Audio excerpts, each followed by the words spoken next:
Rome साम्राज्य अथवा Roman empire मानव इतिहासको सबैभन्दा चर्चित र स्थायी सभ्यताहरूमध्ये एक हो। यसको उदयले सैनिक विजय, सांस्कृतिक प्रतिभा र इन्जिनियरिङ चमत्कारहरूको युगलाई चिनायो, जबकि यसको पतनले वेस्टर्न सभ्यताको सिलेबसलाई आकार दिने युगको अन्त्यको सङ्केत गर्यो। तर रोमन साम्राज्य आखिर कसरी यति ठुलो उचाइमा पुग्न सक्यो त? र तिनीहरूको अन्ततः डाउनफलका कारणहरू आखिर के थिए? म हुँ मोबिन आजाद र यो भिडियोले हजुरलाई बुझाइदिनेछ। पौराणिक कथाहरू अनुसार रोम 753 BCE रोमुलस र रिमसद्वारा स्थापित भएको थियो। सुरुवातमा रोम एक राजतन्त्र थियो र प्रारम्भिक रोमन रिपब्लिक 509 BCE को वरिपरि देखा पर्यो, जसमा सरकारका भिन्न शाखाहरू बीचमा रहेका विभिन्न चेक्स एन्ड ब्यालेन्सेस प्रणाली यस रिपब्लिकको खास विशेषता थियो। इटालियन पेनिन्सुलामा रोमको रणनीतिक स्थान र मेडिटेरेनियन सागरको निकटताले गर्दा रोमलाई आर्थिक र सैन्य विस्तार गर्न निकै सहज बनेको थियो। रोमन रिपब्लिकका प्रारम्भिक सैन्य सफलताहरू जस्तै कार्थेज साम्राज्य विरुद्धको प्युनिक वारहरूले रोमको उदयमा महत्त्वपूर्ण योगदान दिएका थिए। विशेष गरी मिलिटरी जिनियस ह्यानिबलको नेतृत्वमा रहेको बेलाको कार्थेजसँगको दोस्रो प्युनिक युद्धमा रोमको जितले पश्चिमी मेडिटेरेनियनमा रोमको डोमिनेन्सलाई बलियो बनायो।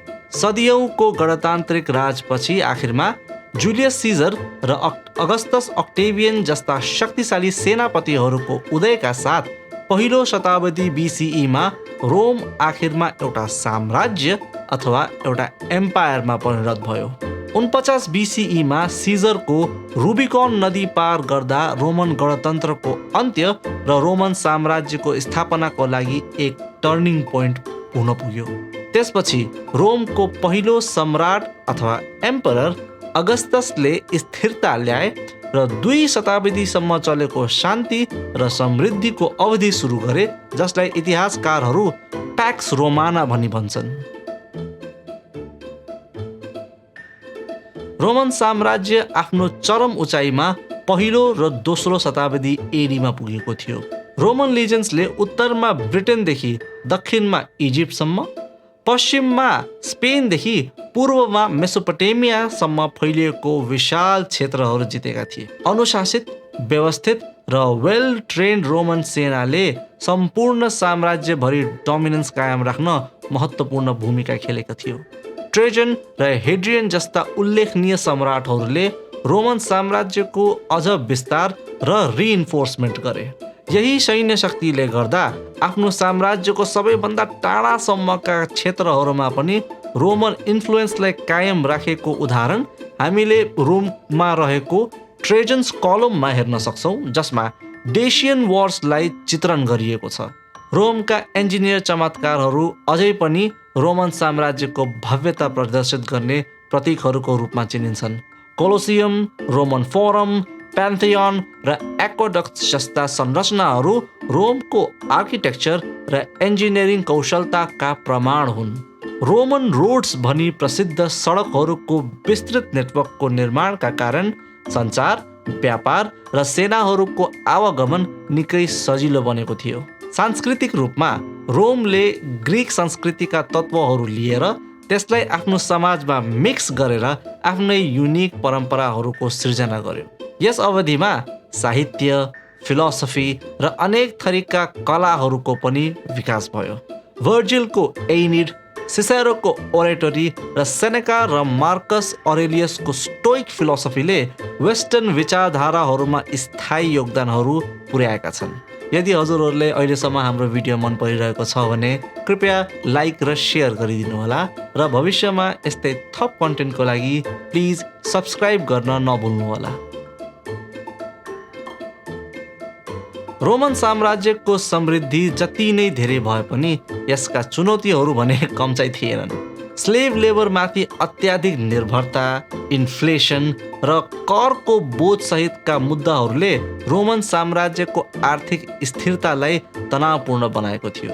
कुनै बेला सम्पन्न व्यापारिक मार्गहरू अवरुद्ध भएका थिए र कृषि क्षेत्रले निकै सङ्घर्ष गरिरहेको थियो, जसले गर्दा साम्राज्यको समग्र आर्थिक स्वास्थ्यलाई नै असर परेको थियो। र यो सबका साथै साम्राज्यको विशालताले गर्दा प्रशासन र कम्युनिकेसनमा चुनौतीहरू खडा भएका थिए।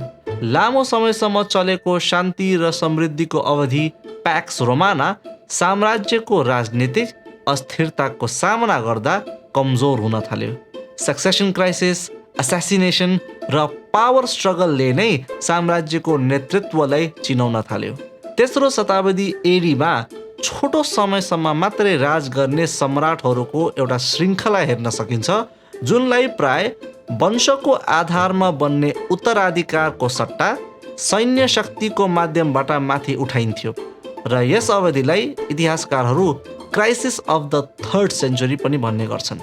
सिंहासनमा आफू वा आफ्नो मान्छे बसाल्नको लागि चलिराख्ने शक्ति सङ्घर्षले गर्दा केन्द्रीय अथोरिटी अझ कमजोर बन्दै गएको थियो। रोमन सेनाको प्रारम्भिक सफलताहरूका बावजुद अत्याधिक बोर्डर विस्तार, आर्थिक तनाव र गैर रोमन सिपाहीहरूको भर्तीले गर्दा सेनाको प्रभावकारितामा गिरावट आएको थियो र त्यसका साथसाथै भाडाका मर्सनेरिजहरूमाथि परेको निर्भरता र सेनाको जहिले पनि अरूप्रति बदलिरहने वफादारीताले गर्दा साम्राज्यको पुरै डिफेन्स नै कमजोर बनिसकेको थियो।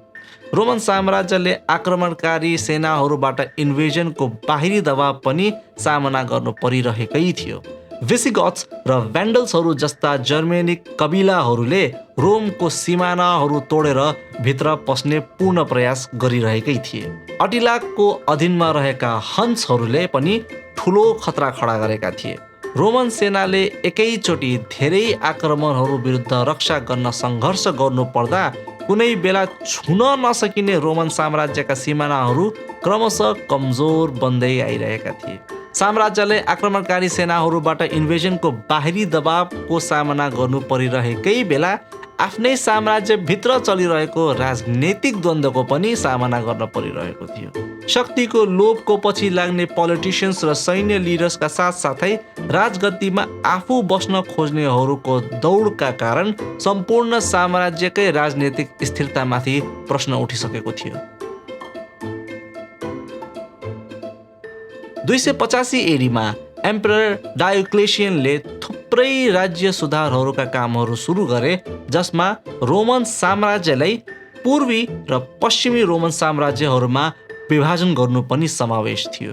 साम्राज्य धेरै नै ठुलो भएर सुशासनमा आएका चुनौतीहरूको समाधानका लागि व्यवहारिक रिस्पोन्स सोचेर सुरुमा साम्राज्यलाई पूर्वी र पश्चिमी भागहरूमा विभाजन त गरियो, तर पछि गएर यही विभाजनले नै रोमको पतनमा योगदान पुर्यायो। पश्चिमी रोमन साम्राज्यले पूर्वी भागभन्दा धेरै आक्रमणकारी सेनाहरूबाट इन्भेजनको बाहिरी दबावको सामना गर्नु परिरहेको थियो, तर पश्चिमसँग पूर्वको जस्तो स्रोत र सैन्य शक्ति भने थिएन।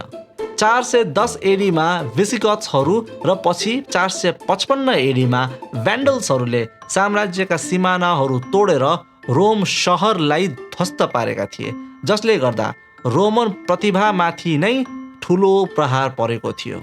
यस घटनालाई इतिहासकारहरू द स्याक अफ रोम भन्दछन्। कुनै समय छुनै असम्भव मानिने यो सहर आखिरमा बाहिरी शक्तिहरूको शिकार भयो, जसले गर्दा साम्राज्यको मुटु नै कमजोर भइसकेको सङ्केत चारैतिर फैलियो। परम्परागत रूपमा पश्चिमी रोमन साम्राज्यको पतन 473 एडीमा भएको हो, जब अन्तिम रोमन सम्राट रोमुलस अगस्तुलसलाई जर्मेनिक चिफ्टन ओडोएसरले डिपोज गरिदिएका थिए। यो घटनाले पश्चिमी रोमन सम्राटहरूको वंशको अन्त्यलाई सिम्बलाइज गरायो र रोमन साम्राज्यको आफ्नो पश्चिमी भागमा राज्यको सेन्ट्रल अथोरिटीको पतन हुन पुग्यो। विभाजित पश्चिमी रोमन साम्राज्यको पतनपछि पनि पूर्वी रोमन साम्राज्य, जसलाई प्राय बेजेन्टिन साम्राज्य भनेर चिनिन्छ, लगभग 1000 वर्षसम्म अझै चलिरह्यो। पश्चिमी रोमन साम्राज्यको पतनले एउटा राजनीतिक अस्तित्वको अन्त्यलाई चिनाए पनि रोमको लेगेसी भने टिकिरहेकै छ। पूर्वी रोमन साम्राज्य वा बिजेन्टिन एम्पायर आफ्नो क्लासिकल ज्ञानको संरक्षण र प्रसारण गर्दै लगभग 1000 वर्षसम्म अझै जारी रहिरह्यो। रोमको ल्याटिन भाषा समयका साथ परिवर्तन हुँदै फ्रेन्च, इटालियन, पोर्चुगिज, स्पेनिस र रोमेनियन जस्ता रोमान्स भाषाहरूमा विकसित हुँदै गयो र रोमन कानुनले आज संसारभरि प्रयोग हुने आधुनिक कानुनी प्रणालीहरूको लागि जग बसालेको थियो। आर्किटेक्चर, इन्जिनियरिङ, फिलोसफी, साहित्य र शासनमा रोमको योगदानले आउने शताब्दीयौँसम्म वेस्टर्न सभ्यतालाई आकार दिँदै गयो। इतिहासकारहरूले रेनेसान्स पिरियड भनी चिनाउने 14 देखि 17औं शताब्दी एडीसम्म युरोपमा चलेको क्लासिकल लर्निङको पुनरुत्थानको समयले रोमन उपलब्धिहरूबाट प्रेरणा लिएको देखिन्छ, जसले एक समयको यस शक्तिशाली साम्राज्यको इम्प्याक्टलाई प्रदर्शित गर्दछ। निष्कर्षमा हामी सजिलै भन्न सक्छौँ, रोमन साम्राज्यको उदय र पतन मानव इतिहासको एक महत्त्वपूर्ण च्याप्टर हो। टिबेर नदीको किनारमा हम्बल सुरुवातदेखि मेडिटेरेनियन सागरको पुरै क्षेत्रमा आफ्नो प्रभुत्व जमाउने फराकिलो साम्राज्यसम्म रोमको यात्रा मानव एम्बिसन, जियोपोलिटिक्स, आर्थिक र सांस्कृतिक फ्याक्टरहरूको जटिल इन्टरप्लेको प्रमाण हो।